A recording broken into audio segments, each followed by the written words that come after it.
এক মিনিট ৰখ কৈ কথাখিনি কৈ লওঁ সিহঁতে মামাক জিন্দাবাদ দিয়ে ঘৰত গৈ মামীয়ে কয় মোক কোনো জিন্দাবাদ নিদিয়ে আমি অসমত 1 লাখ চৰকাৰী চাকৰি দিলো 1 লাখ হোৱা নাই 20,000 এতিয়াও বাকি আছে এই সপ্তাহত আমি 22,000 সপ্তাহত নাই সৰি এই মাহৰ ভিতৰত আমি 22,000 চাকৰিৰ আৰু এডভাৰটাইজ দিম অসমত গৰীব দুখীয়া মানুহে টকা নিদিয়াকৈ চাকৰি জীৱনত নাপাইছিল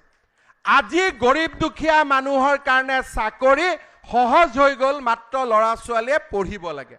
আন্দোলনত যাব নালাগে ড্ৰাগছত সোমাব নালাগে তাসপাত খেলিব নালাগে মাত্ৰ পঢ়িব লাগে আৰু বাপেক মাকৰ নাম বৃদ্ধি কৰিব লাগে এতিয়া অসমত আমি পৰিৱেশ সলনি কৰিলো এতিয়া 22,000 চাকৰি ওলাব কোনোবাই মোক সুধিছে যে 1 লাখ হৈ যোৱাৰ পিছত শেষ নেকি মই কল এটোতো নিত্য নাটিকা নাটকটো চলি থাকিব আমি আৰু চাকৰি উলিয়াই থাকিম আপোনালোকক দি থাকিম কিন্তু এইবাৰ আমি আৰু এটা নতুন আঁচনি লৈছো সকলো লৰাই চাকৰি কৰাৰ মন নাথাকে ব্যৱসায় বাণিজ্যও কৰে এইবাৰ আমি কৰিছো কি যে অসমৰ আমি 2 লাখ লৰা ছোৱালীক আমি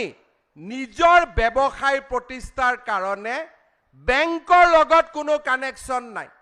ডাইৰেক্টলি চৰকাৰৰ পৰা 2 লাখ টকাৰ আমি সাবসিডি দিম ডাইৰেক্টলি এই 2 লাখ টকা প্ৰথমতে 1 লাখ পাব 1 মিনিট ৰখ কৈ কথাখিনি কৈ লওঁ সিহঁতে মামাক জিন্দাবাদ দিয়ে ঘৰত গৈ মামীয়ে কয় মোক কোনো জিন্দাবাদ নিদিয়ে আচ্ছা ৰখ এতিয়া হল 2 লাখ টকাৰ 1 লাখ প্ৰথমতে পাম 1 লাখ প্ৰথমতে পোৱাৰ পিছত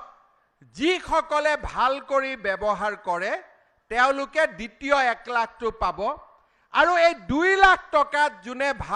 যোনে ভাল কৰি ব্যৱসায় কৰে তেওঁলোকক আমি বেংকক কম যে এওঁলোক প্ৰমোশন হৈ গ'ল পাস কৰি গ'ল এওঁলোকক ভাল কৰি